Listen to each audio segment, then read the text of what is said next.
Hi friends, നമ്മൾ ഈ വീഡിയോയിൽ ഡിസ്കസ് ചെയ്യാൻ വേണ്ടി പോകുന്നത് ജൂറിസ്പ്രുഡൻസിൻ്റെ ഒരു ടോപ്പിക്കായിട്ടുള്ള different theories of law and justice ആണ്. വീഡിയോ ഇഷ്ടപ്പെടുകയാണെങ്കിൽ തീർച്ചയായിട്ടും ലൈക്ക് ചെയ്യുക, ഷെയർ ചെയ്യുക, സബ്സ്ക്രൈബ് ചെയ്യുക. നമുക്ക് വീഡിയോയിലേക്ക് പോകാം. അപ്പോൾ ഫസ്റ്റ് തിയറി എന്ന് പറയുന്നത് ജെർമി ബെന്തംസ് തിയറി ഓഫ് ലോ അല്ലെങ്കിൽ ബെന്തംസ് പ്രിൻസിപ്പിൾ ഓഫ് യൂട്ടിലിറ്റി ആണ്. ജെർമി ബെന്തം എന്ന് പറയുന്നത് 1748 ജനിച്ചു, 1834 മരിച്ചു. അപ്പോൾ ജെർമി ബെന്തത്തിൻ്റെ ഫാദർ എന്ന് പറയുന്നത് ഒരു വെൽത്തി ആയിട്ടുള്ള ലണ്ടനിലെ അറ്റോർണി ആയിരുന്നു. ബെന്തത്തിൻ്റെ ലൈഫ് ടൈമിൽ ബെന്തം എന്താണ് ശ്രമിച്ചത്? Good and evil, English legal സിസ്റ്റത്തിലെ നല്ല കാര്യങ്ങളിലെയും ഇവിളായിട്ടുള്ള കാര്യങ്ങളെ പറ്റിയായിരുന്നു ജെർമി ബെന്തം പഠിച്ചിരുന്നത്. അപ്പോൾ ജെർമി ബെന്തം തിരിച്ചറിഞ്ഞ ഒരു കാര്യമാണ് ഇംഗ്ലീഷ് ലീഗൽ സിസ്റ്റത്തിൻ്റെ അകത്ത് കുറേ പോരായ്മകളുണ്ടെന്നും അതുപോലെ തന്നെ ഈ പോരായ്മകൾ അല്ലെങ്കിൽ ഈ ഡിഫക്റ്റുകൾ അവോയ്ഡ് ചെയ്യുന്നതിന് വേണ്ടി കുറേ റെമഡിയൽ മെഷേഴ്സും ഉണ്ടെന്ന് തിരിച്ചറിയുകയും അത് സജസ്റ്റ് ചെയ്യുകയും ചെയ്തു.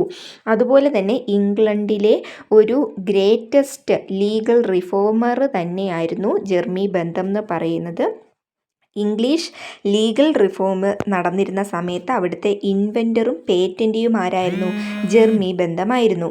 ബെന്തത്തിൻ്റെ ഏറ്റവും ഇമ്പോർട്ടൻ്റ് ആയിട്ടുള്ള ഒരു വർക്കാണ് theory of legislation and introduction to the principle of morals and legislation എന്ന് പറയുന്നത്.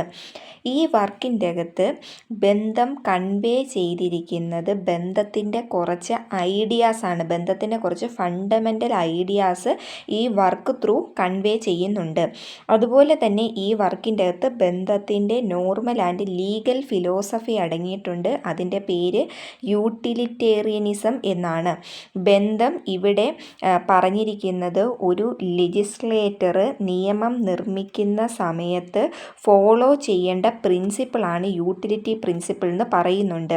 അതുപോലെ തന്നെ ഇവിൾ ഓഫ് ലോയെ അവോയ്ഡ് ചെയ്യാൻ വേണ്ടി കഴിയുന്നത് അല്ലെങ്കിൽ റിഡ്യൂസ് ചെയ്യാൻ വേണ്ടി കഴിയുന്നത് പ്രിൻസിപ്പിൾ ഓഫ് യൂട്ടിലിറ്റി വഴിയാണ്. അതുപോലെ പ്രിൻസിപ്പിൾ ഓഫ് യൂട്ടിലിറ്റി എന്ന് പറയുന്നത് ലോലെസ്നെസ് ഓഫ് ലോയുടെ ഒരു മെഡിസിൻ ആണെന്നും പറയുന്നു. പ്രിൻസിപ്പിൾ ഓഫ് യൂട്ടിലിറ്റി എന്താണെന്ന് നോക്കാം. ബെന്തത്തിൻ്റെ ബേസിക് ഐഡിയ എന്താണെന്ന് ചോദിച്ചു കഴിഞ്ഞാൽ എന്താണ്? Every government and law ought to the greatest happiness to the society. Government ആയിക്കോട്ടെ ലോ ആയിക്കോട്ടെ സൊസൈറ്റിക്ക്, അതും greatest happiness to the society, സൊസൈറ്റിക്ക് ഗ്രേറ്റസ്റ്റ് ഹാപ്പിനെസ് കൊടുക്കുക എന്നുള്ളതാണ്. അപ്പോൾ എന്താണ്? The right aim of every law ought to be the greatest happiness to the society. In order to achieve that end he suggested 3 basic principles which the legislature has to keep in mind while enacting law. അപ്പോൾ ഒരു നിയമം enact ചെയ്യുമ്പോൾ legislature മൈൻഡിൽ keep ചെയ്യേണ്ട 3 പ്രിൻസിപ്പിളിനെ പറ്റിയും കൂടെ ബെന്തം ഇവിടെ പറയുന്നുണ്ട്. ഏതൊക്കെയാണ് ആ 3 പ്രിൻസിപ്പിൾ എന്ന് നോക്കാം. ഫസ്റ്റ് വണ്ണിൻ്റെ അകത്ത് എന്താണ് പറയുന്നത്? ലെജിസ്ലേഷൻ എന്ന് പറയുന്നത് ഒരു സയൻസ് ആണ്. അതുപോലെ ലോ മേക്കിംഗ് പ്രോസസ്സ് എന്ന് പറഞ്ഞാൽ ലെജിസ്ലേറ്റീവ് പ്രിൻസിപ്പിൾസിൻ്റെ ആപ്ലിക്കേഷനാണ്. ലോ ലെജിസ്ലേച്ചർ നിർമ്മിക്കുമ്പോൾ അത് കുറച്ച് പ്രിൻസിപ്പിൾസ് ഫോളോ ചെയ്തിട്ടായിരിക്കണം, അല്ലെങ്കിൽ കുറച്ച് പ്രിൻസിപ്പിൾസിൻ്റെ അടിസ്ഥാനത്തിലായിരിക്കണം. 2ൻ്റെ അകത്ത് പറയുന്നത് ലെജിസ്ലേറ്റർ ഒരു ലോ നിർമ്മിക്കുന്ന സമയത്ത് പ്രിൻസിപ്പിൾ ഓഫ് യൂട്ടിലിറ്റി അവിടെ അപ്ലൈ ചെയ്തിട്ടുണ്ടായിരിക്കണം. 3ാമത്തെ പ്രിൻസിപ്പിൾ എന്ന് പറയുന്നത് every person is the best judge of his own happiness. നമ്മൾ തന്നെ ആയിരിക്കുമല്ലേ നമ്മളുടെ ഹാപ്പിനെസ്സിൻ്റെ ജഡ്ജ് എന്ന് പറയുന്നത്. അപ്പോൾ ലെജിസ്ലേഷൻ ഇവിടെ എയിം ചെയ്യുന്നത് എന്താണ്? To remove all those restrictions on the free action of individual which are not necessary for securing the like freedom on the part of his neighbours. നമ്മൾ തന്നെ ആയിരിക്കണം നമ്മളുടെ ഹാപ്പിനെസ്സിൻ്റെ ജഡ്ജ് എന്ന് പറയുന്നത്. പക്ഷെ ഒരിക്കലും നമ്മളുടെ ഹാപ്പിനെസ് മറ്റുള്ളവരുടെ ഒരു ഫ്രീഡത്തിനെ ഹനിക്കാനൊന്നും പാടില്ല താനും. ബന്ധത്തിനെ നോക്കിക്കഴിഞ്ഞാൽ ബന്ധം പറയുന്നത് എന്താണ്, ലെജിസ്ലേച്ചറിൻ്റെ ഗൈഡിങ് പ്രിൻസിപ്പിൾ എന്ന് പറയുന്നത് യൂട്ടിലിറ്റി പ്രിൻസിപ്പിൾ ആയിരിക്കണം. അതുപോലെ തന്നെ the end and aim of legislation എന്ന് പറയുന്നത് ജനങ്ങൾക്ക് ഹാപ്പിനെസ് കൊടുക്കുക, ജനങ്ങളെ ഹാപ്പിയാക്കി വെക്കാനായിരിക്കണം ഒരു നിയമം നിർമ്മിക്കുന്നത്, അല്ലെങ്കിൽ നമ്മളൊരു ജസ്റ്റിസ് നടപ്പിലാക്കുന്നത് എന്താണ്, ജനങ്ങൾക്ക് ഹാപ്പിനെസ് കൊടുക്കുന്നതിന് വേണ്ടിയാണ്. General utility should be guiding principle of ലെജിസ്ലേച്ചറിൻ്റെ ഗൈഡിങ് പ്രിൻസിപ്പിൾ എന്താണ്, ജനറൽ യൂട്ടിലിറ്റി ആണ്. ലെജിസ്ലേഷൻ എന്ന് പറയുന്നത് ഒരു ആർട്ടുമാണ്, അതുപോലെ തന്നെ എന്താണ്, ഒരു സയൻസുമാണ്. സയൻസ് ഓഫ് ലെജിസ്ലേഷൻ്റെ അകത്ത് എന്തൊക്കെ കൺസിസ്റ്റ് ചെയ്യുന്നുണ്ട്, realisation of true good of the കമ്മ്യൂണിറ്റിക്ക് എന്താണ്, കമ്മ്യൂണിറ്റിയിൽ അവരുടെ ഹാപ്പിനെസ് കൊടുക്കുക, അല്ലെങ്കിൽ അവിടെ ഒരു എന്താണ് realise or achieve the good of the community, അതാണ് ലെജിസ്ലേഷൻ്റെ അൾട്ടിമേറ്റ് ലക്ഷ്യം എന്ന് പറയുന്നത്. ഇനി ബന്ധത്തിനെ സംബന്ധിച്ചിടത്തോളം nature has placed mankind under the governance of 2 sovereign masters. 2 sovereign masters ആണ് എന്ത് ചെയ്യുന്നത്, ഇവിടെ മാൻകൈൻഡിനെ ഗവേൺ ചെയ്യുന്നത്. എന്തൊക്കെയാണത്, ഒന്ന് പ്ലഷറും ഒന്ന് പെയിനും. ഈ 2 സോവറിൻ പ്രിൻസിപ്പിൾസ് ആണ് പിന്നെന്താണ് നമ്മളെ എല്ലാം ഡീൽ ചെയ്യുന്നത്. ഇനി ബന്ധത്തിൻ്റെ യൂട്ടിലിറ്റി പ്രിൻസിപ്പിൾ എന്താണ് കൺവേ ചെയ്യുന്നത്, maximum happiness greatest number of പേഴ്സൺസിന് കൊടുക്കുക. ഓക്കെ, കൂടുതൽ ആൾക്കാർ എന്ത് ചെയ്യുക, ഹാപ്പിനെസ് അനുഭവിക്കുക, കുറച്ച് പേര് മാത്രം അനുഭവിക്കുക, പെയിൻ അനുഭവിക്കുക. ഒരു സൊസൈറ്റിയിൽ ലാർജ് നമ്പർ ഓഫ് വ്യക്തികൾ ഗ്രേറ്റസ്റ്റ് ഹാപ്പിനെസ് അനുഭവിക്കുന്നു, കുറച്ച് പേര് മാത്രം അനുഭവിക്കുന്നു, പെയിൻ അനുഭവിക്കുക എന്നുള്ളൊരു പ്രിൻസിപ്പിളാണ് യൂട്ടിലിറ്റി പ്രിൻസിപ്പിളിൽ മെയിനായിട്ട് പറയുന്നത്. ഹാപ്പിനെസ് റെഡ്യൂസ് ചെയ്യുന്ന എന്തെങ്കിലും ആക്ഷൻ ഉണ്ട് എന്നുണ്ടെങ്കിൽ ആ ആക്ഷനെ ഡിസപ്രൂവ് ചെയ്യുക, എന്നിട്ട് ഹാപ്പിനെസ് കൊടുക്കുന്ന ആക്ഷനെ അപ്രൂവ് ചെയ്യുക. മേക്കർ എന്ന് പറയുന്നത് ഈ യൂട്ടിലിറ്റി പ്രിൻസിപ്പിളിൻ്റെ ഫോളോവർ ആകണം എന്ന് പറയുന്നുണ്ട് ബന്ധം. നമ്മൾ ഈ പ്ലഷർ പെയിന് ഒന്ന് അളക്കുകയാണെന്ന് വെച്ചോ. അങ്ങനെയാണെന്നുണ്ടെങ്കിൽ പ്ലഷർ സൈഡ് എന്താണ് കൂടുതൽ വെയിറ്റും പെയിൻ സൈഡിൽ ലെസ് വെയിറ്റും ആണെന്ന് വരുന്നതെന്ന് വെച്ചാൽ അത് ഒരു ഗുഡ് ലെജിസ്ലേഷനാണ്. ഓക്കെ, ഗ്രേറ്റസ്റ്റ് നമ്പർ ഓഫ് പേഴ്സൺസിന് ഹാപ്പിനെസ്സും കുറച്ച് പേർക്ക് പെയിനും കൊടുത്തു കഴിഞ്ഞാൽ അതെന്താണ്, ഗുഡ് ലെജിസ്ലേഷനാണ്. ഒരു ഹെഡോണിസം എന്ന് പറഞ്ഞിട്ടൊരു പ്രിൻസിപ്പിളിൻ്റെ അടിസ്ഥാനത്തിലാണ്. ഹെഡോണിസം എന്ന് പറയുന്നത് ഒരു ഡോക്ട്രിനാണ്. അതിൻ്റെ മീനിങ് എന്താണ്, pleasure is the chief good എന്നാണ്. പോസ്റ്റ് ഇൻഡിപെൻഡൻറ്റ് ലെജിസ്ലേഷൻസ് നമ്മൾ നോക്കിക്കഴിഞ്ഞാൽ, ഇന്ത്യയിലെ പോസ്റ്റ് ഇൻഡിപെൻഡൻസ് ലെജിസ്ലേഷൻ നോക്കിക്കഴിഞ്ഞാൽ നമുക്കവിടെ മനസ്സിലാവുന്നതാണ് കുറേ ലെജിസ്ലേഷൻസ് ഇന്ത്യയിൽ ഈ പറഞ്ഞിട്ടുള്ള വീക്കർ കമ്മ്യൂണിറ്റി അല്ലെങ്കിൽ വീക്കർ സെഷൻസിനെ ഉയർത്തിക്കൊണ്ട് വരുന്നതിന് വേണ്ടി കുറേ ലെജിസ്ലേഷൻസ് കൊണ്ടുവന്നിട്ടുണ്ട്. അതിലെ മെയിൻ ആയിട്ടുള്ളതാണ് land reform legislation, rent control legislations, labour legislations ഒക്കെ. അപ്പോൾ ഇതെന്ന് പറയുന്നത് എന്താണ്, ഈ വീക്കർ സെഷനെ പ്രൊട്ടക്റ്റ് ചെയ്യുന്നതിന് വേണ്ടി കൊണ്ടുവന്നിട്ടുള്ളതാണ്. ഇനി ഈ പറഞ്ഞിട്ടുള്ള എല്ലാ ലെജിസ്ലേഷൻസും ഇനാക്ട് ചെയ്യുന്ന സമയത്ത് ഇന്ത്യൻ ലെജിസ്ലേച്ചറിന് പ്രത്യേകിച്ച് ഡൗട്ടുകളൊന്നുമില്ലായിരുന്നു. കാരണം അവിടെ നമുക്ക് ഇതിൻ്റെ അകത്ത് നോക്കിയാലേ മനസ്സിലാകും ഇത് ഇൻഡയറക്റ്റ്ലിയോ അല്ലാന്നുണ്ടെങ്കിൽ അൺകോൺഷ്യസ്ലിയോ ഒക്കെ ബന്ധത്തിൻ്റെ പ്രിൻസിപ്പിളാണ് ഈ ലെജിസ്ലേഷനിലെല്ലാം അപ്ലൈ ചെയ്തിട്ടുള്ളത്. Kerala land reforms act 1963, employees compensation act 1923, maternity benefit act ഒക്കെ എന്താണ് ഈ പ്രിൻസിപ്പിൾ ഓഫ് യൂട്ടിലിറ്റി അപ്ലൈ ചെയ്തിട്ട് നിർമ്മിച്ചിട്ടുള്ളതാണ്. അടുത്തത് ഓസ്റ്റിൻസ് തിയറി ഓഫ് ലോ ആണ്. ജോൺ ഓസ്റ്റിൻ 1790 ജനിച്ചു.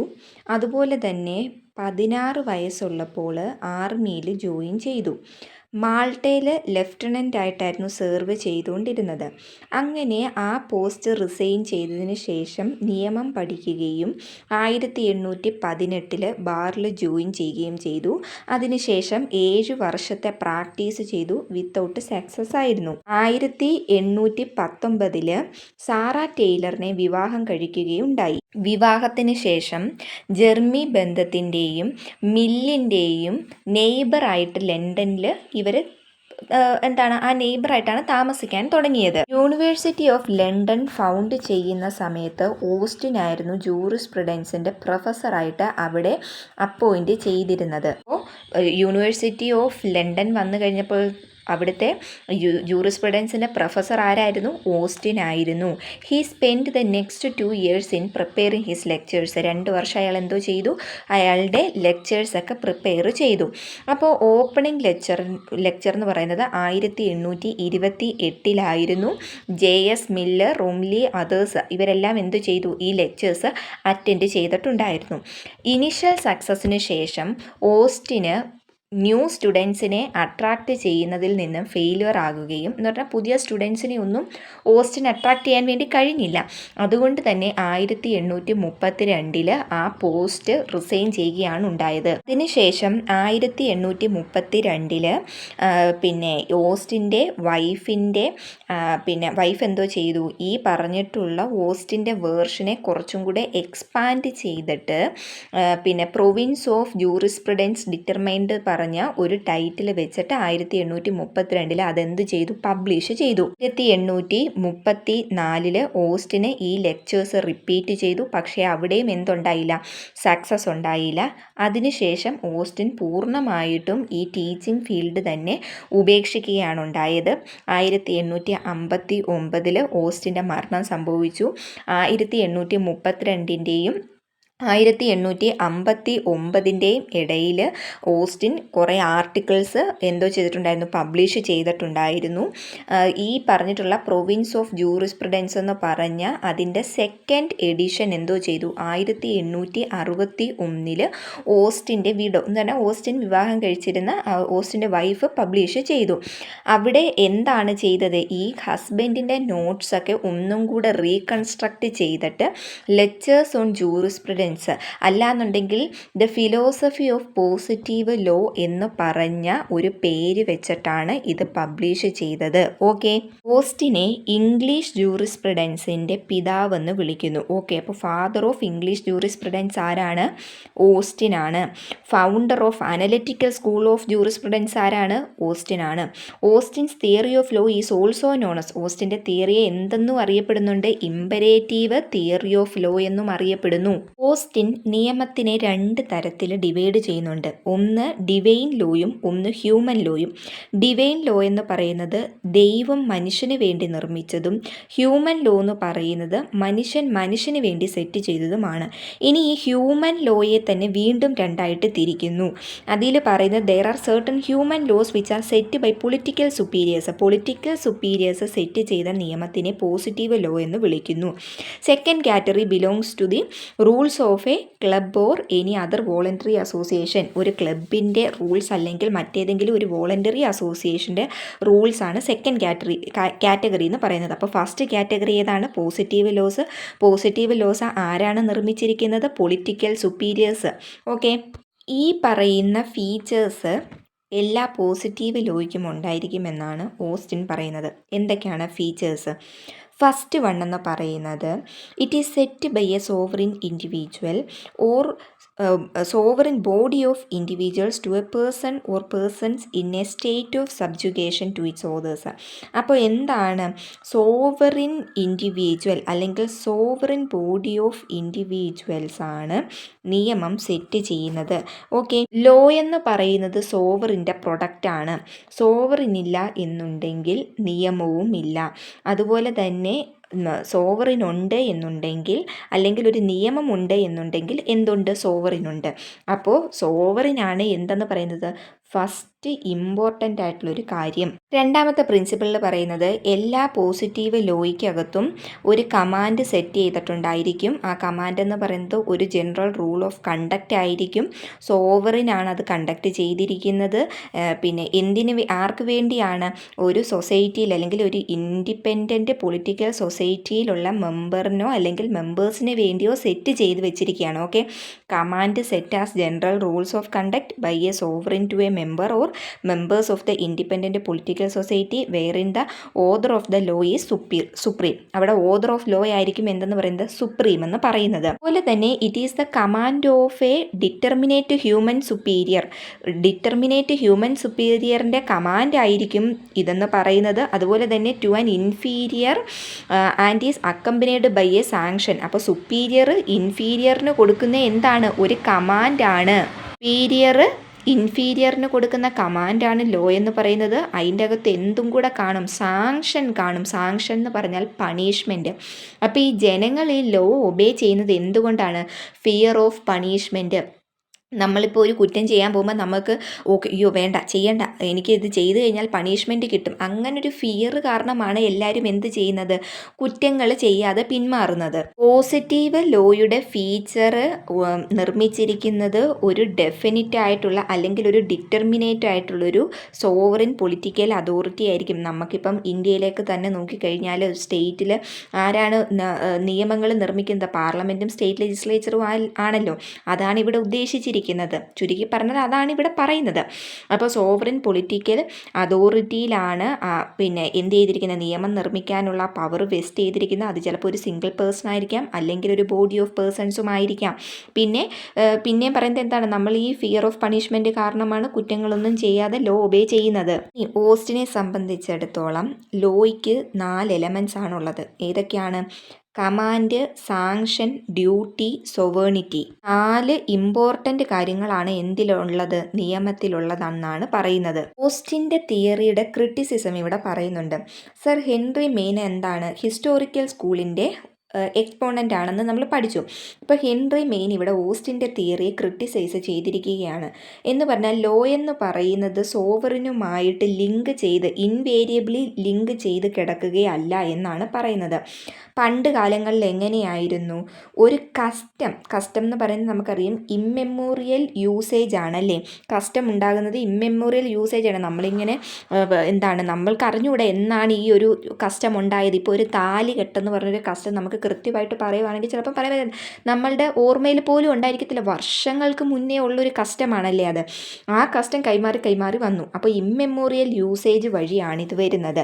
അത് ചിലപ്പോൾ ഡൊമസ്റ്റിക് ട്രിബ്യൂണൽസ് ആയിട്ടുള്ള ഫാമിലീസ്, വില്ലേജ് കമ്മ്യൂണിറ്റീസ്, ഇങ്ങനെയാണ് നിയമം കൈമാറി വരുന്നത്. അല്ലാതെ ഒരു സോവറിനും ലോയും തമ്മിൽ കണക്ട് ചെയ്ത് കിടക്കുന്നില്ല എന്നാണ് ഹെൻറി മെയ്ൻ പറയുന്നത്. അപ്പോൾ ഈ റൂൾസ് ഓഫ് കസ്റ്റമറി ലോ എന്ന് പറയുന്നത് നമ്മൾ ജനങ്ങൾ പീപ്പിള് ഹാബീഷ്വലി ഒബേ ചെയ്ത് വരുന്ന കാര്യമാണ്. അല്ലാതെ അതൊരു നോട്ട് ഇമാനേറ്റഡ് ഫ്രം സോവറിൻ എന്നാണ് ഇവിടെ പറഞ്ഞിരിക്കുന്നത്. അതുപോലെ തന്നെ പിന്നെ ഏൻഷ്യൻ്റ് ലോ എന്ന് പറഞ്ഞ ബുക്കിൻ്റെ അകത്ത് ഈ യൂസേജ് ഇന്ത്യയിലും റോമിലും ഫോളോ ചെയ്യുന്ന യൂസേജിനെ പറ്റി പറഞ്ഞിട്ടുണ്ട്. അതുപോലെ തന്നെ it becomes a classical work in the name of sir Henry Maine. Sir Henry മെയ്ൻ്റെ പേരിലുള്ള ഒരു ക്ലാസിക്കൽ വർക്കും കൂടെയാണ് ഈ ഏൻഷ്യൻ്റ് ലോ എന്ന് പറഞ്ഞ ബുക്ക്. ഇനി സാൽമണ്ട് ഓസ്റ്റിൻ്റെ തിയറിയെ പറ്റി എന്താണ് പറഞ്ഞിരിക്കുന്നതെന്ന് നോക്കാം. ഓസ്റ്റിൻ്റെ തിയറി ഓഫ് ലോ എന്ന് പറയുന്നത് എത്തിക്കൽ ആസ്പെക്റ്റ് ഓഫ് ലോയിനെ പറ്റി പറയാൻ അത് മിസ് ചെയ്തു. അതുപോലെ തന്നെ ഐഡിയ ഓഫ് റൈറ്റ് ആൻഡ് ജസ്റ്റിസിനെ പറ്റിയും പറഞ്ഞിട്ടില്ല. ഓക്കെ, അതുപോലെ ഇതൊരു ആഡിക്വേറ്റ് ഡെഫിനിഷൻ ഓഫ് ലോ ആണെന്ന് പറയാൻ വേണ്ടി കഴിയില്ല എന്നും പറയുന്നു. സാൽമണ്ടിൻ്റെ വ്യൂ പ്രകാരം എല്ലാ ലീഗൽ പ്രിൻസിപ്പിൾസും സ്റ്റേറ്റിൻ്റെ കമാൻഡ് ആകില്ല. സാൽമണ്ടിനെ സംബന്ധിച്ചിടത്തോളം ഒരു ലോ ആകാം എപ്പോഴും പിന്നെ അതൊരു കമാൻഡ്, ഒരു സോവറിൻ്റെ കമാൻഡ് അല്ല എന്നുണ്ടെങ്കിൽ പോലും ഒരു നിയമമാകാം. അതുപോലെ തന്നെ ഒരു കോടതി റെക്കഗ്നൈസ് ചെയ്യുകയും അപ്ലൈ ചെയ്യുന്നതും ഒരു അഡ്മിനിസ്ട്രേഷൻ ഓഫ് ജസ്റ്റിസ് നടപ്പിലാക്കുന്ന സമയത്ത്, ഒരു നീതി നടപ്പിലാക്കുന്ന സമയത്ത് കോടതികൾ അവിടെ റെക്കഗ്നൈസ് ചെയ്യുകയും അപ്ലൈ ചെയ്യുന്ന പ്രിൻസിപ്പിളിനെയും നമുക്ക് നിയമമായിട്ട് ട്രീറ്റ് ചെയ്യാം എന്നാണ് ഇവിടെ പറയുന്നത്. ആര് പറയുന്നത്? സാൽമണ്ട് പറയുന്നത്. എന്ന് പറയുമ്പോൾ ഇത് പ്രീസിഡൻറ്റും എന്താകുന്നു? ലോ ആകുന്നു. അവിടെ ഒരു ഡെഫിനറ്റ് ആയിട്ടുള്ളൊരു സോവറിൻ വേണം എന്നില്ല എന്നാണ് ഇവിടെ പറയുന്നത്. ഓക്കെ, അപ്പോൾ ഇവിടെ എന്തൊക്കെയാണ് പിന്നെ കമാൻഡ്, ഒരു സോവറിൻ കമാൻഡ് ഉണ്ടെങ്കിലേ നിയമമാകുമെന്ന് നമുക്ക് പറയാൻ വേണ്ടി കഴിയത്തില്ല. അവിടെ ഈവൻ ഒരു കോടതി ജസ്റ്റിസ് നടപ്പിലാക്കുന്ന സമയത്ത് അപ്ലൈ ചെയ്യുന്ന പിന്നെ റെക്കഗ്നൈസ് ചെയ്യുന്ന പ്രിൻസിപ്പിളിനെ നമുക്ക് എന്തായിട്ട് ട്രീറ്റ് ചെയ്യാൻ വേണ്ടി കഴിയും എന്നാണ് പറയുന്നത്? നിയമമായി കണക്കാക്കാൻ വേണ്ടി കഴിയും എന്നാണ് പറയുന്നത്. ഓസ്റ്റിൻ പറയുന്നത് സോവറിൻ അതോറിറ്റി മേക്ക് ചെയ്യുന്നത് മാത്രമാണ് നിയമം എന്നാണ്.